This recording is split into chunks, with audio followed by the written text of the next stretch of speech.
Қайырлы күн баршаңызға. Бүгін сіздермен мақ қосылған пирогтың рецептімен бөлісетін боламын. Өте нәзік болып шығады. Бізге керекті тағамдар: маргарин, мақ, жұмыртқа, қант, ұн, қопсытқыш және ванилин. Ең алдымен ыдысымызға маргарин мен қантты миксермен жақсылап соғып аламыз.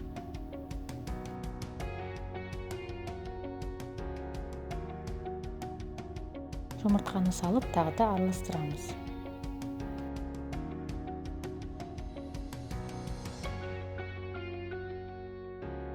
Енді құрғақ ингредиенттерімізді саламыз: ұн, мақ, қопсытқыш және ванилин. Жақсылап лопаткамен араластырамыз. Қамырымыз дайын. Міне осындай болып шықты. Енді формамызға пергамент қағазын жайып, қамырымызды саламыз.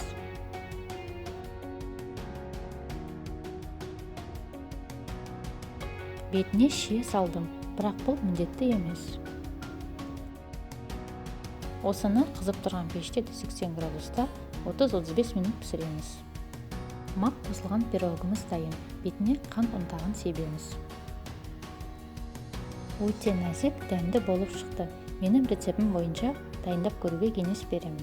Астарыңыз дәмді болсын.